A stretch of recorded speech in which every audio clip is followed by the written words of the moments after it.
उद्या होणाऱ्या देशाच्या 76व्या प्रजासत्ताक दिनासाठी राजधानी नवी दिल्लीतील कर्तव्यपथ सजलेला आहे आणि याच कर्तव्यपथावरती दिमागदार असा सोहळा जो आहे तो उद्या पार पडणार आहे। माझ्या पाठीमागे तुम्ही बघू शकता कर्तव्यपथाची तयारी अगदी अंतिम टप्प्यात आली किंवा पूर्ण झालेली आहे असं आपल्याला एक प्रकारे म्हणता येईल। उद्या खरं तर या वेळेला सकाळी जर आपण बघितलं तर दिमागदार असा सोहळा याच कर्तव्यपथावरती पार पडणार आहे आणि या सोहळ्यासाठी जर प्रामुख्याने सांगायचं झालं तर इंडोनेशियाचे पंतप्रधान हे प्रमुख पाहुणे असल्याचं आपल्याला बघायला मिळतंय। खरं तर देशभरातील विविध राज्यातील ज्या झाकी असतात किंवा जे चित्ररथ असतात त्या चित्ररथांचं शानदार असं प्रदर्शन याच कर्तव्यपथावरती होत असतं। महाराष्ट्राचा चित्ररथ जरी यंदा या कर्तव्यपथावरती नसला तरी नंतर लाल किल्ल्यावरती होणाऱ्या सोहळ्यावेळी हा चित्ररथ जो आहे तो ठेवला जाणार आहे। विविध राज्यांचे चित्ररथ या कर्तव्यपथावरची शान जी आहे ती वाढवत असतात आणि लक्ष वेधून जे आहे ते घेत असतानाच आपल्याला बघायला मिळतं। प्रामुख्याने जर सांगायचं झालं तर या सोहळ्यासाठी सुरक्षा व्यवस्था जी आहे ती अगदी तैनात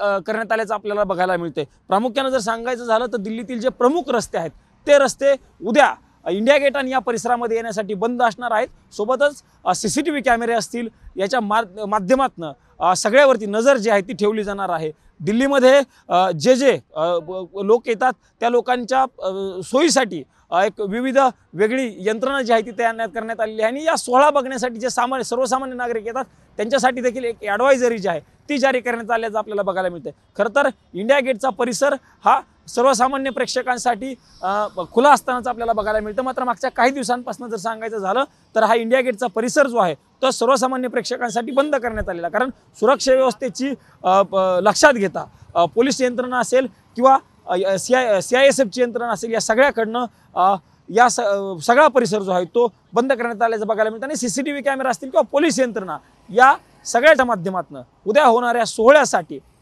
तयार झाल्याचं आपल्याला बघायला मिळतंय। कॅमेरामन राजीव गौतम समी, प्रमोद जगताप, साम TV न्यूज, नवी दिल्ली। देश विदेशातील प्रत्येक घडामोडींचे लाईव्ह अपडेट मिळवण्यासाठी आता साम टीव्हीच्या सर्व सोशल मीडिया प्लॅटफॉर्मला लाईक, फॉलो आणि सबस्क्राईब करा। तसंच सर्व नोटिफिकेशनसाठी बेल आयकॉन प्रेस करायला विसरू नका।